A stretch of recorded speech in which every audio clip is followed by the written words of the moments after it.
everybody. Hello, and welcome to a brand new episode of the Uncovering Greatness podcast. As always, I am your host, Sully, and today I am joined by Nicole Mitchell. Nicole is the lead process at Uncovering Greatness, and what she does is she helps you find out what you want and she helps you get it.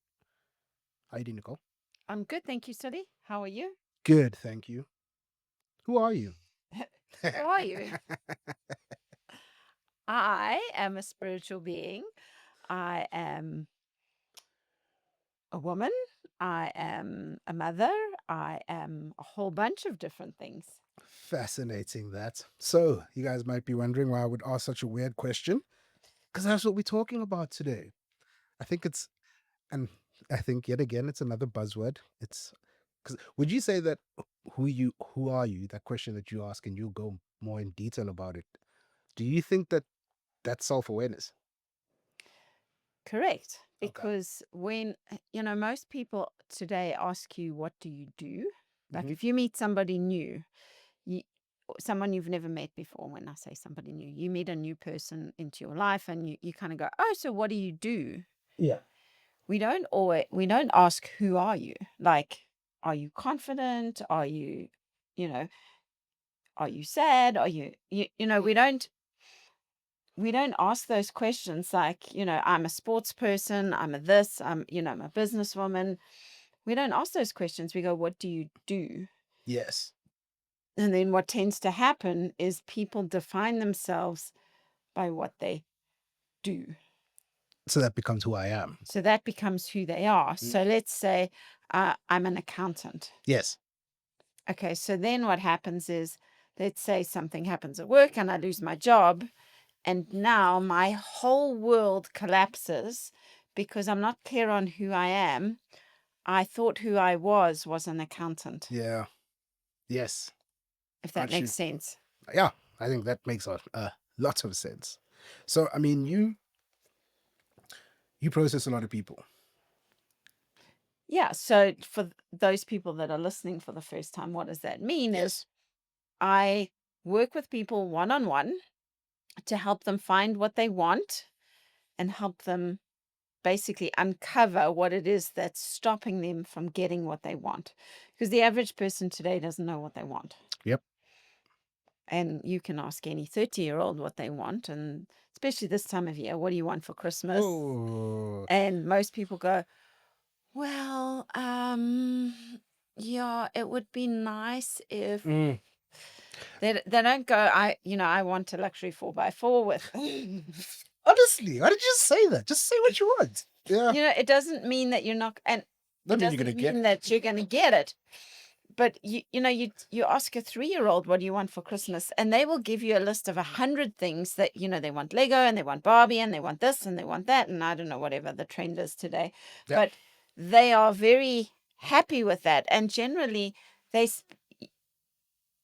they get all those things and then they spend more time playing with the cardboard box that the gifts came in and the paper and those kind of things, and they have more fun with those kind of things Do what they wanted. than what they actually wanted. Mm. But they're not scared to say what No. they want.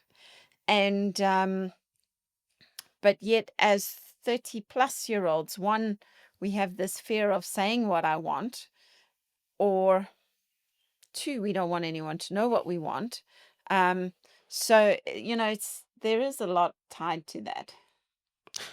That's an interesting one because I was thinking about as you were speaking, because I was thinking about what I want. So you're speaking about in the context of this time of year. And actually what I want is to just be left alone. That's what I want. I want to be able to enjoy my rent and sit in my house and prepare for 2026. That's what I want. And if you say that to people, oh my gosh, You don't want to spend time with your family. No.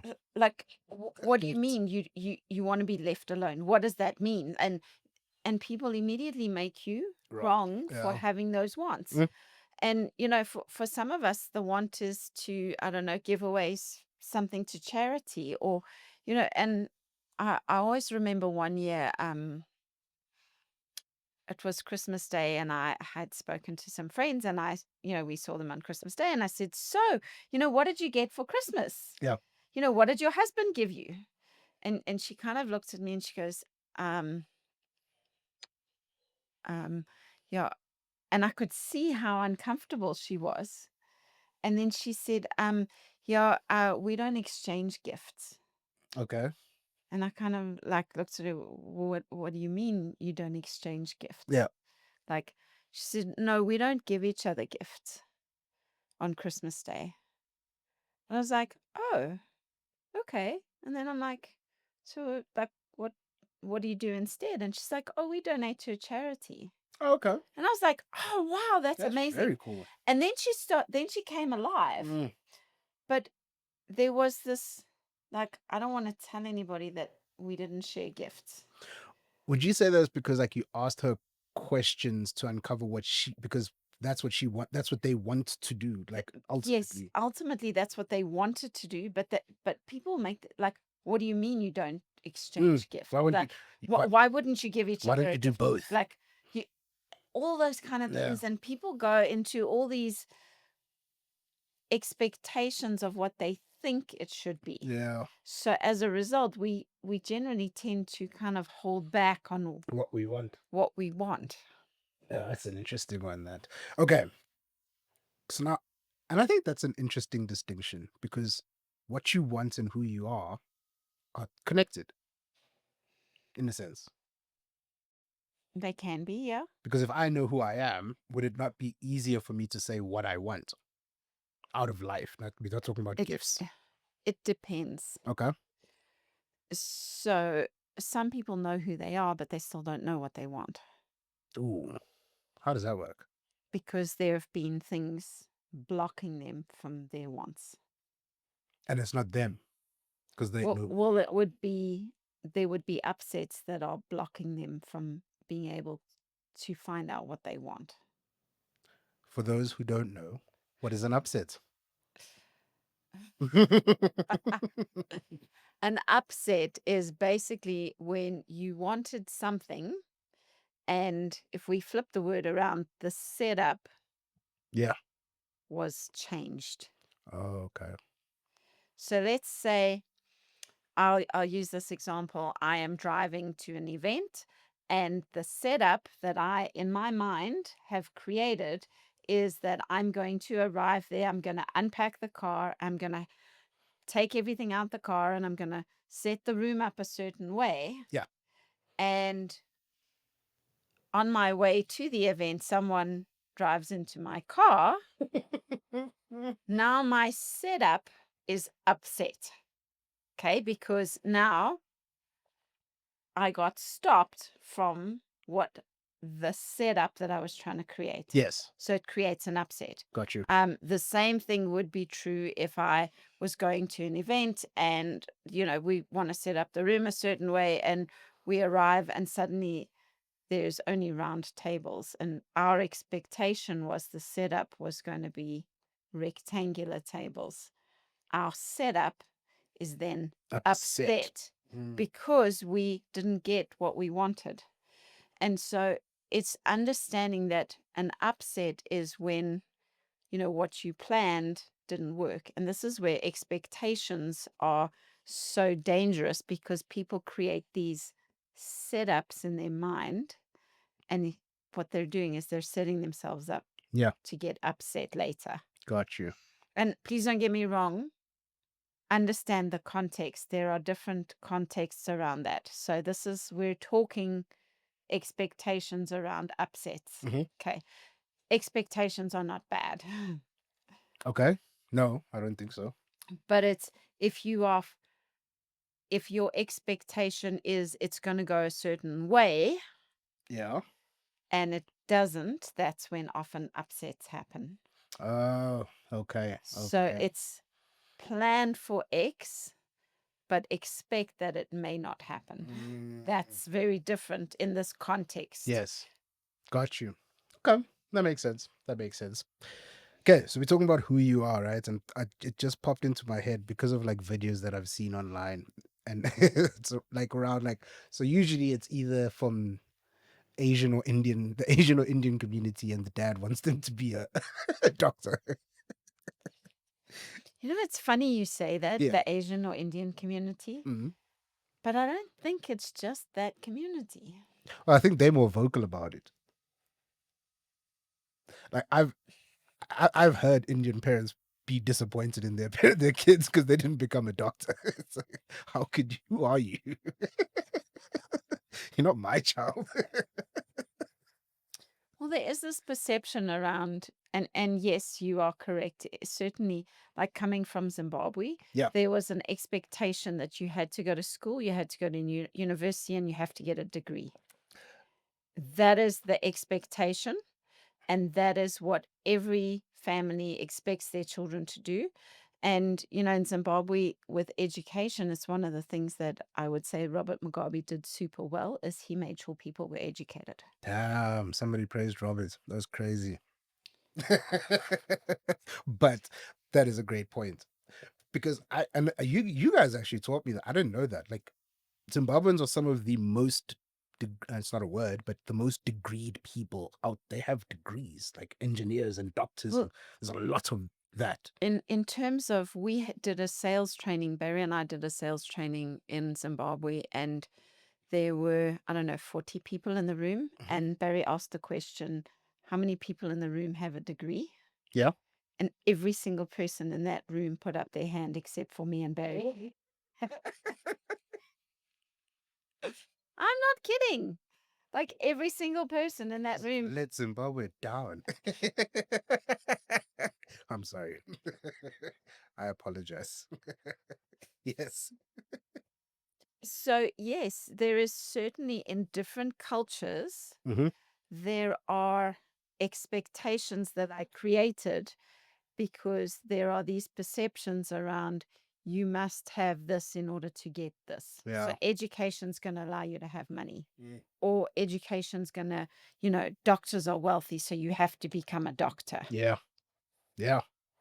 And and that then gets put on you, right? I don't know if that's the right way to put it, but like that becomes me. That's who I am. I have to, I'm a doctor. Like you were saying about around who you are. So if we use the Indian community, is that, because you are a doctor, you have a higher form of education, which means you can live a different standard. Okay. So certainly in India, yes, that would be The the case. case. Yeah. And I mean, we've seen it in cricket. I mean, coming from, family that are cricketers, and like there was one little kid that went to one of the cricketers and said, he said, "Can I bowl to you in the nets? Can I practice with you?" Hmm. And then afterwards he said, "Will you write me a letter to say that I practiced with you?" Oh, wow.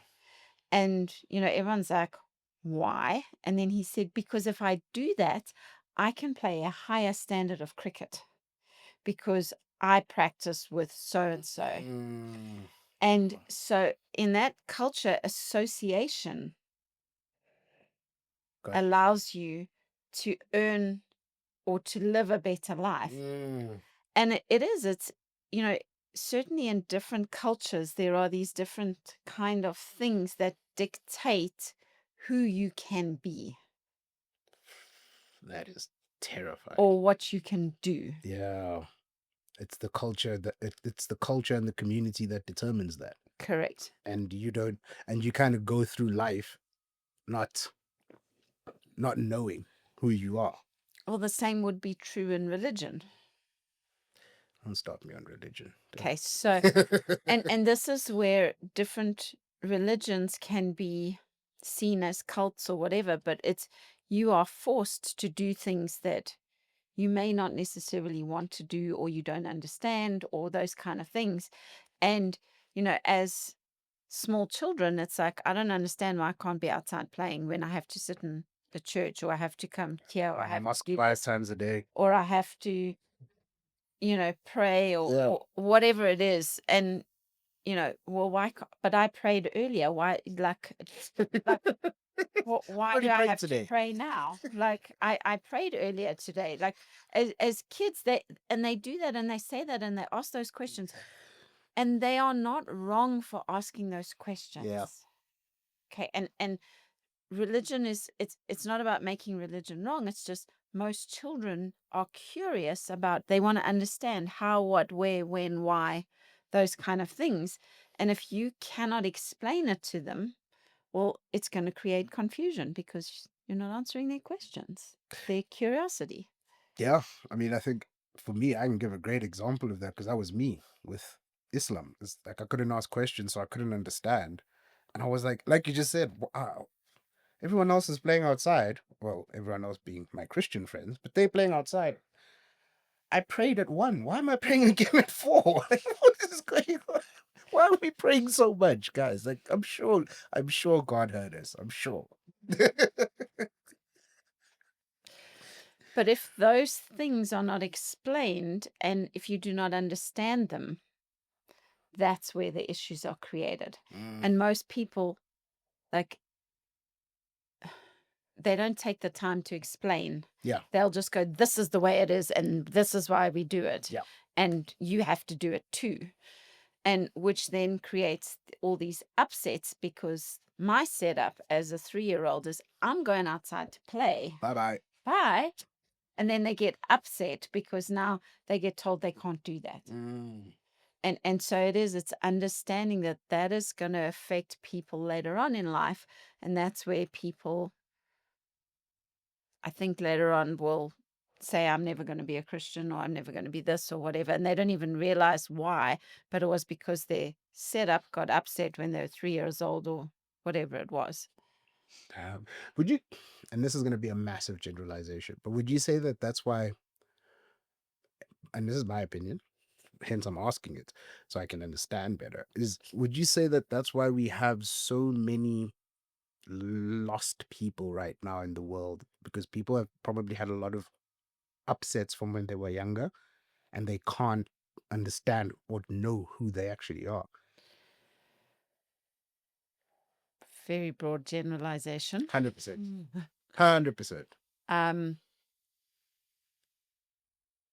I would go with a lot of people have been forced to do things that they didn't want to do. And school is a perfect example, is that you are forced to sit in a classroom Mm, and learn when you're going, but it's sunny outside and I want to go play outside. yeah. And then, so that creates an upset, and we are forced to sit and do things that we don't necessarily want to do. And this is not a bad thing. This is, and again, it's a generalization because not everybody experienced this. Some people loved classrooms, and some people have truly enjoyed being at school. Yes. But as a generalization, so what happens is people go, I don't want to do that again. And then what happens is I never want to study again, or I never want to learn again Mm, when they leave school. And so people become lost because they associate education with school. mm. So now my boss tells me that I have to study and do an exam Ooh, and do training to get better. mm, And I'm going, that was way too painful. I don't want to study and learn and get better because I'm going back to school. yes. Yo. So I don't want to do that. So then what happens is we become lost because we associate education with pain. So I don't want to experience pain again. Wild. And all of that is a subconscious thought. People are not even aware that school was painful. Why? Because everybody goes to school. Yep. And, you know, everybody's supposed to like school, and everybody's supposed to do well at school, and everybody's supposed to study and do everything A, B, C and fit in the box that school says you must fit in. And, unfortunately, not all of us fit into that box. No. No. And that is why a lot of the most successful people on the planet today did not complete school. Because the box was too much for them. No, they didn't. So they were not conformed to the box because they left school. And because they didn't conform to the box, they're able to do things way more freely Mm, and they're not stuck in this box of this is the way it's supposed to be. Yeah. So there's something that you said, and it's amazing how this works in terms of like you're speaking about school, and then your boss when you leave school, whatever, then your boss wants to send you on a training, help you develop, help you get better, and you just don't. You not that you don't get better, you struggle to actually do it. And I was actually reading a stat while we are doing Ignite Your Sales today. You know that in South Africa, only 1.8% of businesses invest in sales training. What? Yeah. Eesh. That is Shocking. very scary. And I'll say it like this, is that because sales and sales people create the future. Mm. And that is a quote directly from Alan C. Walter, who is pretty much who I studied with, Yep. Alan's material in order to learn processing. But he says salespeople create the future. And why is that? Is because you sell, and then by selling something, you are creating money, you are creating next steps, you are creating things for people to do, you are creating jobs, you are creating all sorts of things Yeah. through sales.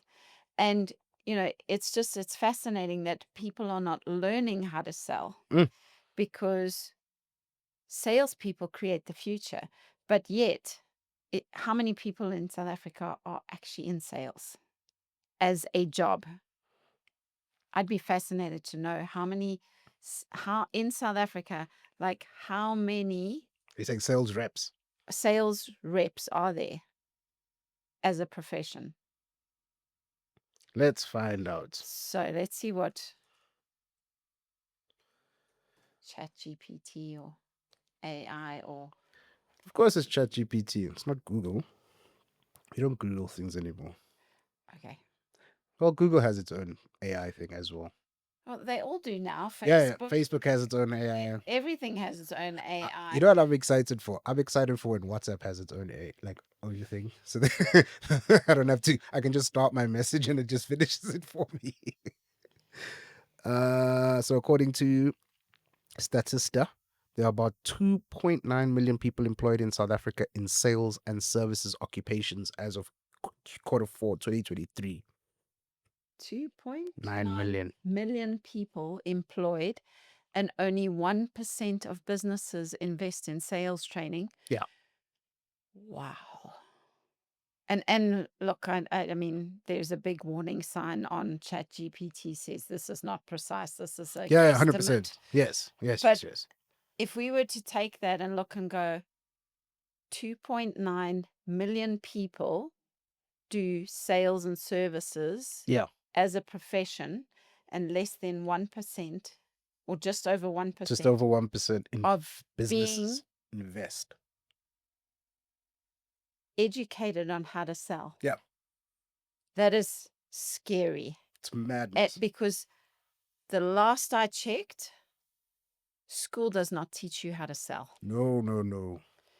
And, Alan C. Walter says sales and business is the largest under-practiced skill on the planet.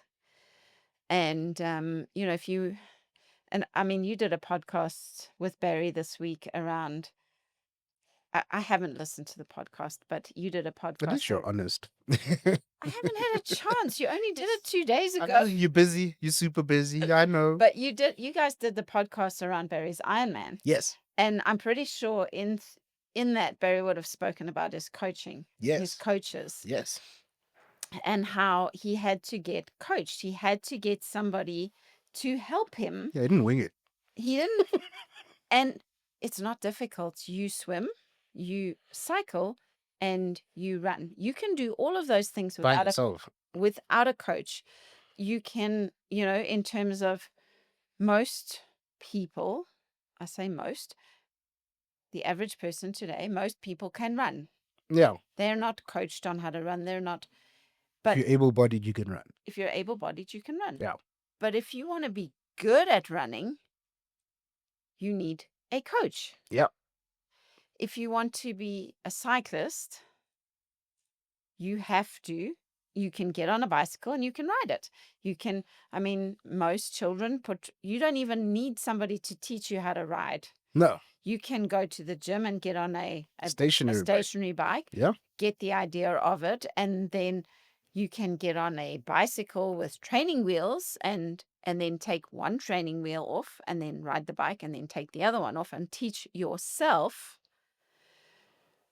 But it's just understanding, if you want to be good at something, you have to have a coach. Yeah. And I mean, certainly by no means was Barry anywhere close to winning the Ironman. But in order to finish it, because of what his intention was to finish and the intensity of it, he did not just get one coach. Yes. He got a few. Yeah. Because first of all, he got Google. Number one coach in the world. And I say that with, he just went onto the internet and found a training plan to do an Ironman or half Ironman. So that was his first coach, some random stuff that he pulled off the internet. That was first coach. Then he eventually invested in a proper, Ironman coach. And then he also got a nutrition coach to help him with his eating. Yes. So it wasn't just one coach. No.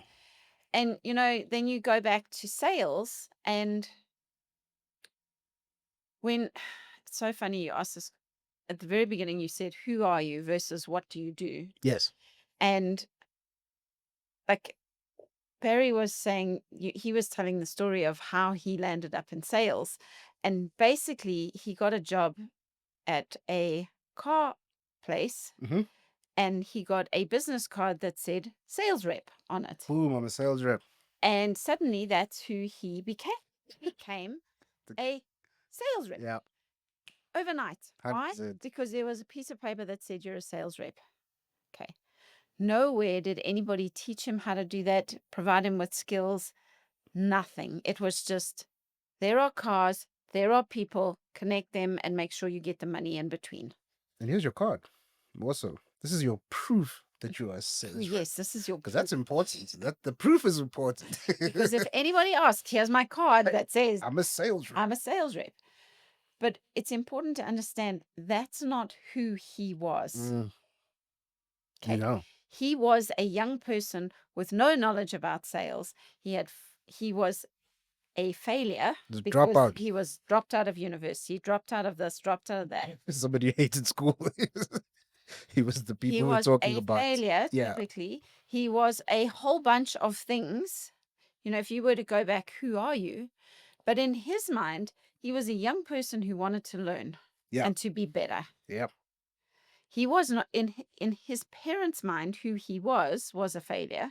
In his mind, he was somebody that was misunderstood, and I need to learn who I am. And through sales and selling vehicles, he found who he was.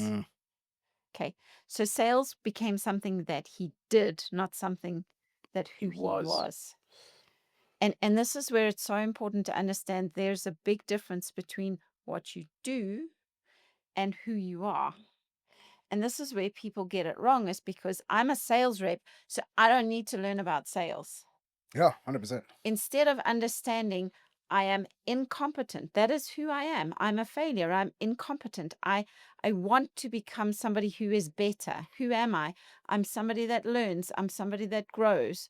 I'm somebody that changes lives, or I'm somebody that is fun and exciting. Okay, well, what do you need to do to become more of that or understand that? Yeah.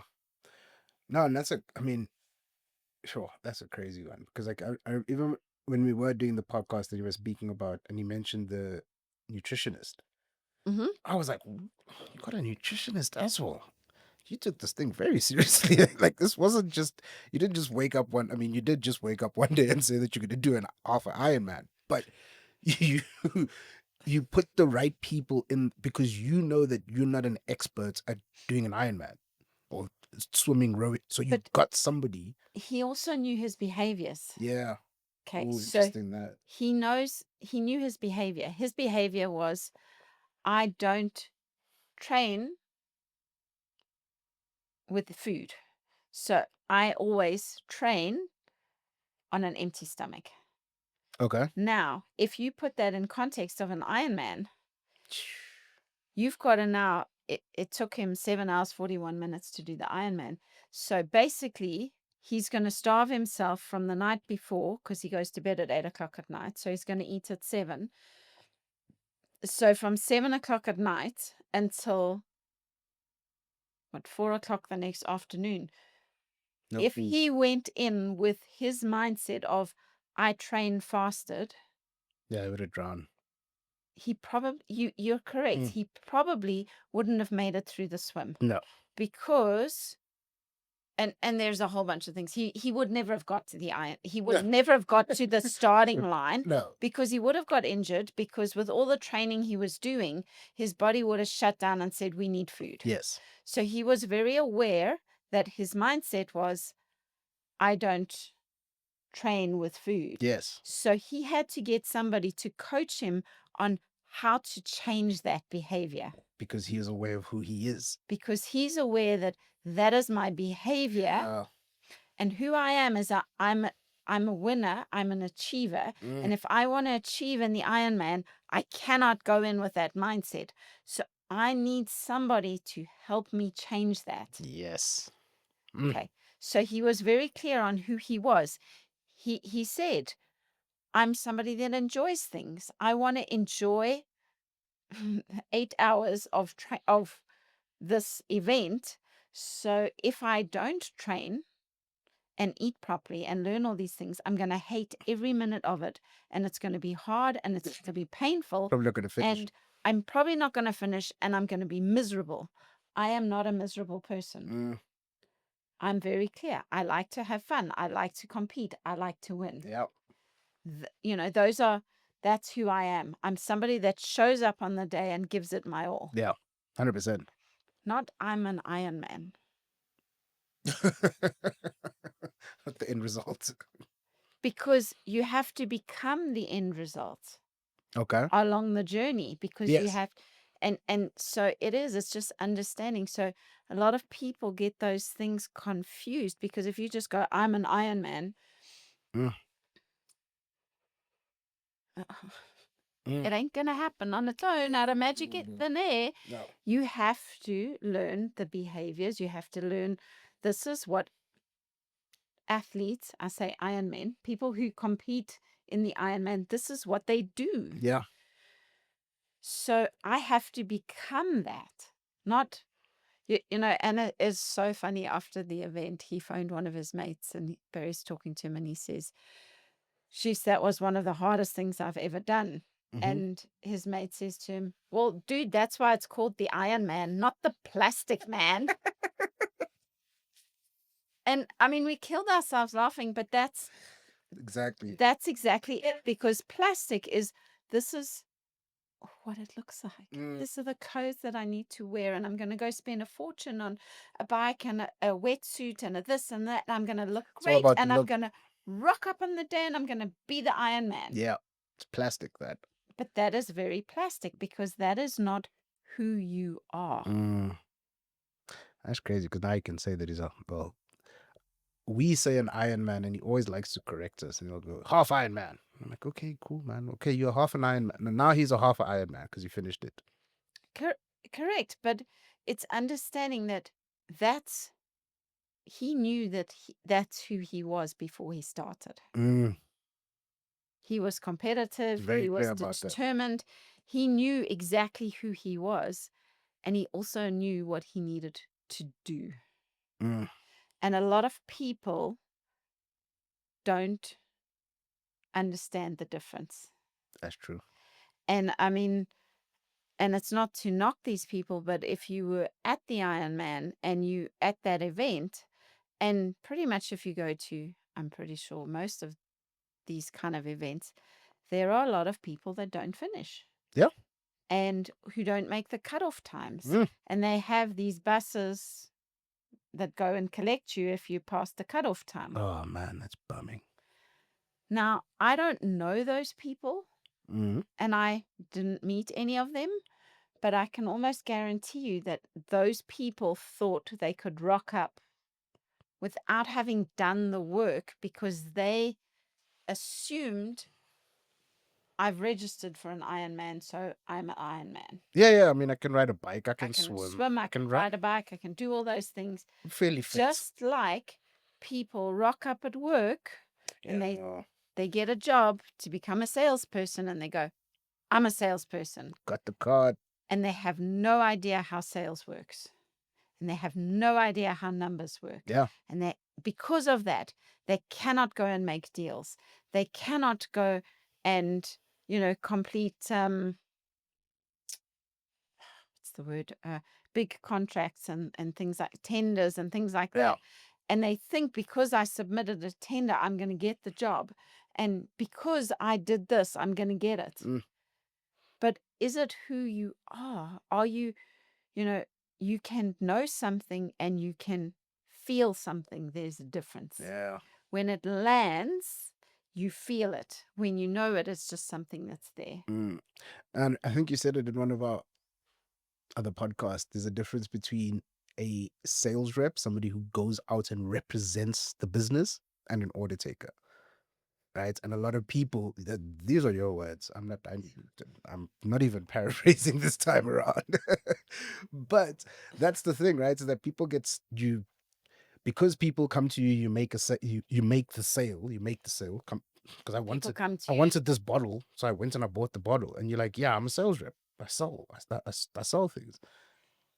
You don't go out and you don't actually go out and sell. So you think you know who you are, but you actually don't, and you don't even know what it is. And this is where, in terms of, and Barry teaches a lot of this in the sales explosion program, is sales is effective communication. Yeah. And a lot of people think sales is posting stuff on the internet. If I post stuff on Facebook, I'm selling. If I post stuff all over WhatsApp, I'm selling.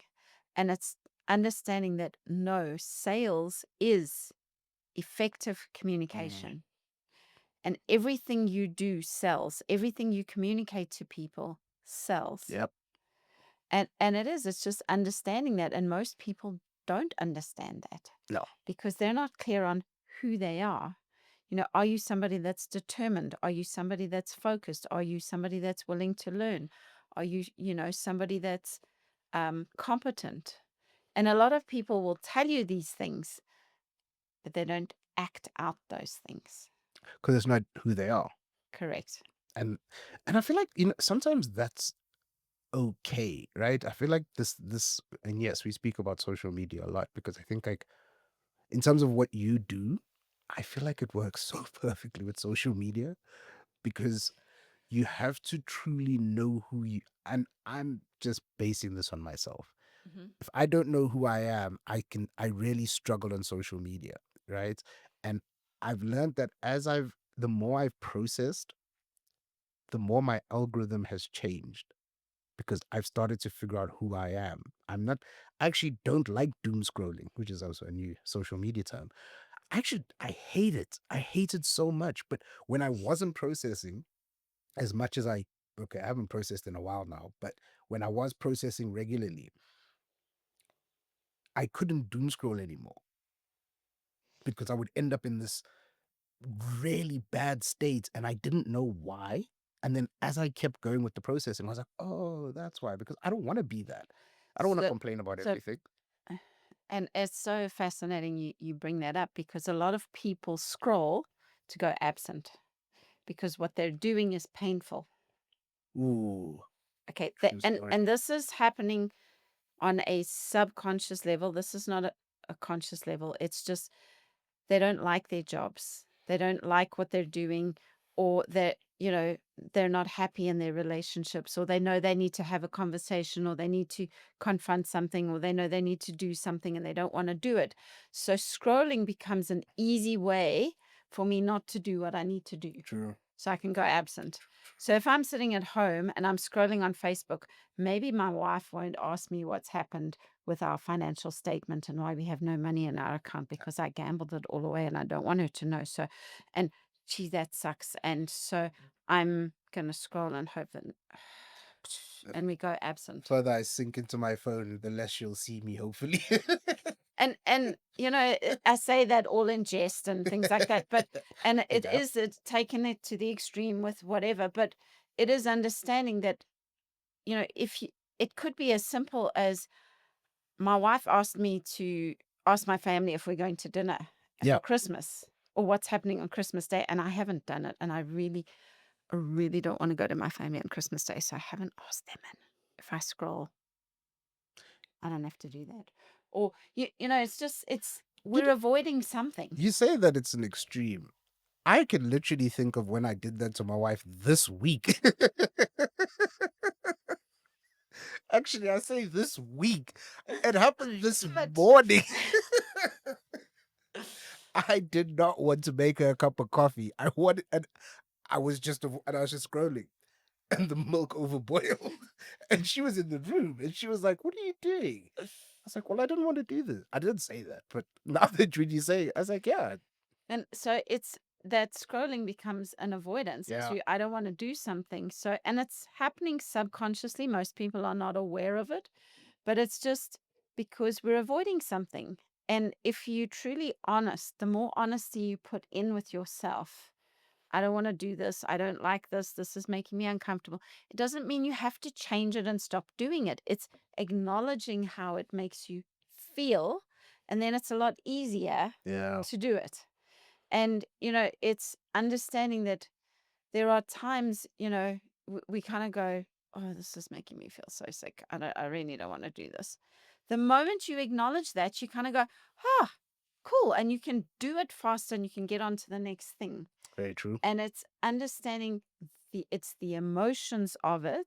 It's not saying you have to stop doing it or whatever, but and it's not getting stuck in the emotion of it. It's acknowledge it and move through it. You're laughing like No, because I was looking at my to dos, and there's something that I I've literally been avoiding doing it. And in the meeting on Monday, Barry said to me, why don't you just do this thing? This has been here since UGE. Why haven't you done it? And I was like, you know what the truth is? I don't want to get it wrong. Like, I thought I did it because I did it the first time, right? And I sent it to you, and you're like, no, this is how. And in my mind, what immediately happened is, oh shit, I let you down, right? Because it's one of those things where it's like, oh, I've been doing so well, and then I did this one thing wrong, and then everything just boom, boom, boom. So I avoided doing it. I was like, I'm not doing it. And then I started doing it, and I was like, oh wait, it's actually not that bad. Oh, pretty much, I'm almost done. Who would have thought? but just by acknowledging Yeah, how you felt, mm, it allows you to like free up a lot of space and energy and life force. yeah, Then you can move through and get it done because now that emotion's not sitting on you. yeah. And because you found a piece of truth, and the more truth you find, the more honest you can be, the easier it is to move through things. And so that's where it is. We're not saying you don't have to do that. No, you still have to. Okay, just so you're clear, you still have to do it. However, It's this close. but by acknowledging how it made you feel, 100%. now you can move through it. So you're not stuck and attached to, I'm angry, I'm this, I'm that, Mm, because I'm not those things. I never get angry. yeah, yeah, yeah. And as It's soon as you peaceful, start calm. doing those things, I'm not a fake. I don't do things wrong. Mm, You're actually avoiding truth. yep. And then what happens is you can never connect to who you truly are. And you're focused on this is what I do. Mm, I'm a happy, fun-loving person because I don't get angry. no, anger's wrong. And I'll say it again. I've said it before on this podcast. Is the brain is stupid. The human brain is dumb. The human brain doesn't like pain. No. Okay. And the problem with that is that what happens is the last time I saw someone get angry, it was painful. Mm, So I don't get angry because it's painful. yeah. And that's happening subconsciously. We're not even aware of it. And that's where it is. And that's where we become silly because pain is not bad. No. you know, in order to get better, we have You to need pain. push through pain. And like, if you want to get better in the gym, you're going to experience pain. You're going to experience, Hmm. my legs have never cycled this far before. This is painful. Yep. You know, like Barry, having never done an Ironman before, that last 7 Mm. kilometers, he was experiencing a lot of pain. How do I know that? Because I told him to run and he basically told me where to go in the last 2Ks. But I understand he lost his sense of humor. Why? Because he was in the pain cave. Yeah. It wasn't a bad place. No. The way he reacted wasn't bad. It was Sweat just, nuts. I was trying to encourage him, and it was too much for him to experience in that moment because he was sitting in the pain cave and I was not aware of how deep in the pain cave he was. Mm. Instead of going, okay, cool, let me walk with you, let me talk with you, what's happening, how's it going, okay, what else do you need? I just went in with, come on, let's go. And he was like, ain't happening. Not this finger. Shame. I say it like that. It wasn't that bad, but it's an example of just, it was too much for him to handle. My energy and excitement. Come on, you're doing so well. And he's like, no. Nah, I'm good. And it's just understanding that the human body does not like pain, Mm. but pain is not bad. It's needed. It's needed because it makes us aware that there are things happening. And for some people, those things that are happening are, yes, your body is telling you that you haven't eaten enough, you haven't slept enough, you haven't had whatever it is. And it's having that awareness of what is my body telling me versus I'm just going to go into Facebook and I'd rather watch the Iron Man than do it myself. Hey, it's human brain. Any final thoughts before we wrap this thing up? I think the biggest thing is, start looking at who you are, not what you do, and understand that there's a big difference. And the more you can ask yourself, who am I? I'm a wife, I'm a mom, I'm a friend, I'm a husband, I'm a dancer, and I'm an athlete, I'm a sales rep, I'm a money making machine, I'm somebody that loves Christmas, whatever it is. But start looking at those different things, because the more you can identify who you are, the more you will start to enjoy things about life and have more awareness. Yeah. If you guys have any questions, or maybe you're struggling to find out who you are, how you can do it better, or any of those things, leave a comment. Leave a comment, and I will ensure that Nicole answers that question for you. Thank you guys for watching. Please don't forget to subscribe. It's absolutely free. It's free. It's free. It costs you nothing. Come on. Who are you? You are a subscriber. That's who you are. Just to uncovering greatness, not to everything on the Not planet. everything. Don't oversubscribe yourself, because then you're not going to know who you are. So Correct. if you subscribe to this, thank you guys for watching. Don't forget, you can also catch us on Spotify, Apple Podcasts, and on Google Podcasts, and anywhere else you consume your podcasts. But for those of you who are watching on YouTube, we appreciate you. Thank you very much. And we'll see you guys next week. Bye.